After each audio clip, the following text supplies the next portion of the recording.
یہ مکمل معلومات اس سے مل جائیں گی کہ صدر مملکت کی کیا خواہش ہے اور کس طریقے سے صدر مملکت اسلامی نظریاتی کونسل کے پلیٹ فارم کو ان سوشل ایشوز میں مدد دینے کے لیے بروئے کار لانا چاہتا ہے۔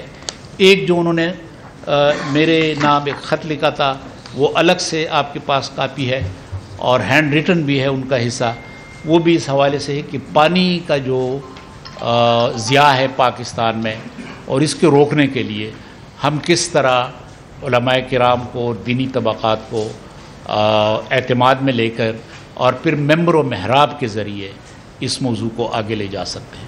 تو کل کے جو اجلاس میں پریزیڈنٹ صاحب کے ساتھ یہ بھی فیصلہ ہوا کہ جو اتحاد تنظیمات مدارس ہیں، تمام مدارس کی جو نمائندہ تنظیم ہے ان کو بھی عنقریب دعوت دی جائے گی، ان کو آن بورڈ لے کر اسلامی نظریاتی کونسل کے ساتھ اور وزارت مذہبی امور کے ساتھ ان موضوعات پہ ایک اور مشاورت ہوگی۔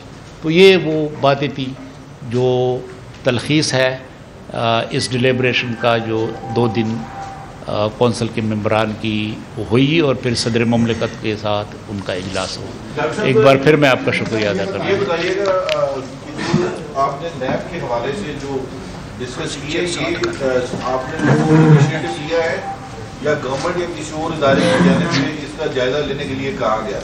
اور اس کے ساتھ ساتھ جس انداز سے آپ نے نیب کے حوالے سے بات کی، اس ملک کے اندر بہت ساری چیزیں ایسی بھی ہیں جو قوانین ہیں جو خلاف شریعت ہیں، اور جس انداز سے جیلوں کے اندر ایک عام آدمی کے ساتھ سلوک ہو رہا ہے، پولیس جو سلوک کرتی ہے، اس کے حوالے سے بھی آپ کو کامنٹ کرنا چاہیے۔ اسپیسیفکلی آپ نیب کے اوپر کیوں بات کریں؟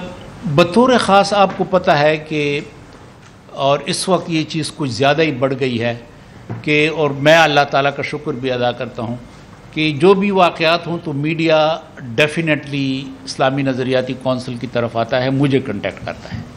اب آپ کو پتہ ہے کہ جو ہمارا TOR ہے، جو ہمارا طریقہ کار ہے، کونسل کے چیئرمین کی ذاتی رائے نہیں ہوتی۔ جب تک کونسل کی 20 ممبرز ایپیکس کمیٹی آپ کو کوئی گائیڈ لائن نہ دے، کونسل کے چیئرمین کی ذاتی رائے نہیں ہوتی۔ تو میں ہمیشہ اوائڈ کرتا رہا، اس وجہ سے میں نے مناسب سمجھا کہ اس پہ ان پٹ لوں ممبران کی، تاکہ اس کے بعد اگر کوئی سوال کرے تو ہم ذرا وضاحت کے ساتھ ان کو جواب دیں۔ انیشیٹو ہم نے ظاہر ہے کہ جب اس قسم کی کا ایک عوامی ایشو ہو تو پھر ہم نے رجوع کرنا ہوتا ہے کونسل کے ممبران کی طرف۔ جیل خانہ جات پہ ہماری ہے رپورٹ، جیل خانہ جات پہ ہماری اپنی رپورٹ آلریڈی موجود ہے۔ ڈاکٹر صاحب، کل ایک خاص مقصد کے لیے آپ کا ایک اجلاس ہونا تھا اور پھر ظاہر آپ اپنے روٹین کے ایجنڈے پہ چلے گئے، لیکن وہ جو روٹین کا ایجنڈا تھا اس میں ایک جبران والا خط اور ایک ڈاکٹر رمیش کمار والا بل جو وزارت مذہب نے شراب کے حوالے سے بھیجا تھا، کہ اس پہ بھی غور ہوا، اور جو بنیادی بات تھی کہ کیسے قومی اسمبلی کی قائمہ کمیٹی برائے قانون و انصاف نے اقلیتوں کے نام پہ جو ہے وہ شراب کے لائسنس جاری کرنے کے حوالے سے تھا، اس پہ کیا فیصلہ ہوا؟ اس میں فیصلہ یہ ہوا کہ اب یہ فیصلہ فی الحال انکنکلوسیو ہے، اس لیے ہم نے اس کا ذکر بھی نہیں کیا۔ وہ یہ ہوا کہ عام طور پہ اس کے لیے استعمال کیا جاتا ہے دیگر مذاہب کو۔ ہم نے فیصلہ یہ کیا کہ دیگر مذاہب کے جو ریلیجس لیڈرز ہیں اور ریلیجس قائدین ہیں ان کو بلایا جائے اور ان سے پوچھا جائے کہ آپ ہمیں کلیئر کٹ ریفرنسز کے ساتھ بتا دیں کہ آپ کے ہاں شراب کا استعمال، شراب پینا مذہباً کیسے ہے۔ تو انشاءاللہ ہمیں امید ہے کہ رمضان شریف کے بعد وہ اجلاس ہم بلا لیں گے اور پھر دوبارہ اس آئٹم کو ہم کونسل کے پاس لیں گے۔ نہیں، شراب پہ پابندی کے، ہاں شراب پہ پابندی کے حوالے سے تو ہے نا، اس کے حوالے سے تو یہ چیئرمین صاحب آج کل حال ہی میں ایک واقعات ہو رہے ہیں، ہندو بچیوں کی شادیاں کے معاملات ہو رہے ہیں، ہائی کورٹ میں بھی کیس آیا ہوا ہے۔ سوال یہ ہے کہ کیا مذہب اسلام کو قبول کرتا ہے کہ اس کے لیے شادی کی شرط لازمی مرد اور عورت کے لیے اسلامی نظریاتی کونسل؟ اس پہ سرسری سی بات ہوئی، لیکن چونکہ اب یہ اسلام آباد ہائی کورٹ نے اس کو ٹیک اپ کیا ہے اور اسلام آباد ہائی کورٹ اس کو ڈیل کر رہی ہے، تو طے یہ ہوا کہ ذرا انتظار کیا جائے کہ وہاں سے کیا برآمد ہوتا ہے۔ جہاں تک تبدیلی مذہب کا تعلق ہے، اگر وہ جبراً ہو تو وہ تو کلیئر ہے اس کی، وہ الگ بات ہے. وہ یہ ہے کہ اب یہ مسئلہ ہے، اس کو ہم نے چونکہ اسلام آباد ہائی کورٹ میں اس پہ اب یہ زیر غور ہے، تو وہاں کی رپورٹ آنے کے بعد یقیناً ہم اس پہ ڈسکشن کریں گے اور آپ کو اطلاع دیں گے. اچھا صاحب یہ بتائیے گا کہ ملزمان کو تو پولیس بھی کسٹڈی جا کے ہم دیکھتے ہیں کچہریوں میں پیش کرتی ہے، بلکہ وہ بھیڑ بکریوں کی طرح لاپ کے لے کے جاتی ہے. نیب آفیسر پہ ایک کیس سامنے آیا، تو کیا پولیس کی جانب سے کسٹڈی لگانا بھی غیر شرعی ہے؟ غیر شرعی ہے جی، غیر شرعی. ایک گنجائش ہے کہ اگر ملزم سے تشدد کا خوف ہو، تشدد کا خطرہ ہو، تو اس صورت میں ممکن ہے، گنجائش ہے. یہ بتائیں کہ پارلیمنٹ کے اندر بڑھنے والے قانون کی یا قوانین ہماری مذہبی جماعتوں کے جو نمائندے ہوتے ہیں اس میں اچھے اسکالر کی جو ہے اور بھی اناؤنس کیا ہے، لیکن وہ ملک میں اگر ایسے قوانین بنتے ہیں تو اسلامی نظریاتی کونسل کیا سفارش کرے گا اس طرح کی سیاسی جماعتوں کی، اس طرح کے اراکین پارلیمنٹ کی جو بر وقت اس طرح کی قوانین کی حمایت کرتے ہیں؟ دیکھیں، اگر کسی نے ووٹ دیا ہے کوئی غیر اسلامی قانون کے حق میں تو ظاہر ہے کہ یہ تو نامناسب بات ہے.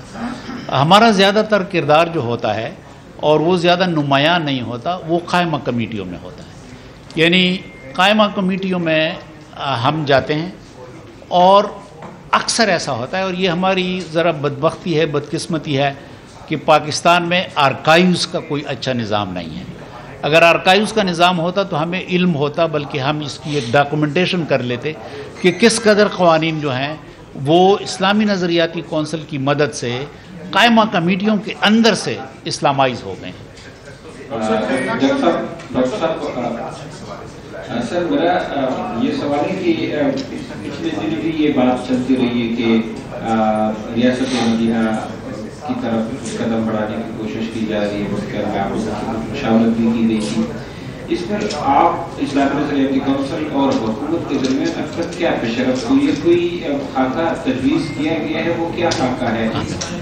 ہم نے ابتداءً کام اس پہ کیا، وہ میکرو لیول کا تھا، مائکرو لیول کا نہیں تھا. میکرو لیول کا تھا. کونسل کے سامنے ہم لے گئے، کونسل نے اس کے لیے کمیٹی نہیں بنائی، ورکنگ گروپ بنایا. ورکنگ گروپ کی آج اپروول ہو گئی کونسل میں، تو انشاءاللہ اب یہ ورکنگ گروپ اس پہ کام کرے گا میکرو لیول پہ. ہم نے مائکرو لیول کے لیے تجویز یہ دی ہے کہ اس کے لیے باقاعدہ ٹاسک فورس کا قیام کیا جائے جو حکومت کی طرف سے.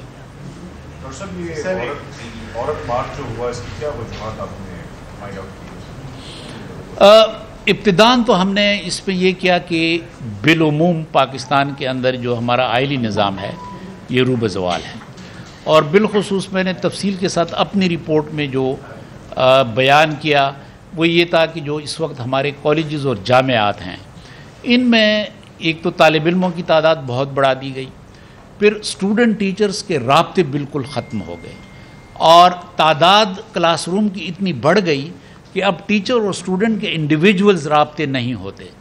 پھر جو لیٹنٹ پوٹینشلز ہیں نوجوان لوگوں میں، ان کے لیے آپ نے صحت مندانہ تفریح کے مواقع دینے ہیں. کالجز اور یونیورسٹیوں میں وہ پرانے سلسلے بالکل ختم ہو گئے. ہماری پالیسیاں جو ہیں وہ ٹیچر سینٹرک تو ہیں کہ ٹیچرز کی تنخواہ کیسے بڑھے، ان کا جیب کیسے بھرے، ان کے لیے پروجیکٹ کیسے ملے. یہ اسٹوڈنٹ سینٹرک نہیں ہے.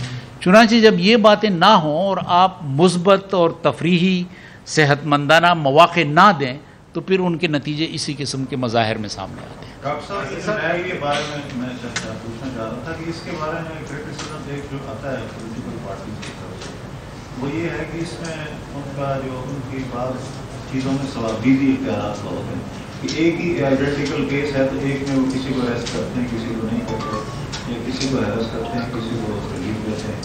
تو یہ جو ڈسکریمنیٹری ہے وہ ان کا جو ہوتا ہے ٹریٹمنٹ، اس پہ جو ہے آپ دیکھیں گے کہ جسٹس رضا خان صاحب کی کمیٹی قائم ہو گئی ہے، ایک ایک شک کا مطالعہ کیا جائے گا. ڈاکٹر صاحب میرا سوال یہ ہے کہ حکومت بشمول اپوزیشن وہ کوئی قانون سازی کر رہی ہے کہ مذہب اسلام قبول کرنے والوں کے لیے کوئی حد لگائی جائے. کیا واقعہ اسلام کو قبول کرنے کے لیے کوئی حد ہے؟ اس سلسلے میں اسلامی نظریاتی کونسل کی ابتدائی معلومات ہمیں ملی ہیں کہ سندھ اسمبلی میں ایک قرارداد بلکہ ایک ایکٹ پاس ہوا ہے، لیکن اس نے ابھی اپروول کی شکل اختیار نہیں کی، ابھی اس کو اپروول نہیں ہے. تو اب ہم دیکھتے ہیں کہ کیا چیز انفولڈ ہو رہی ہے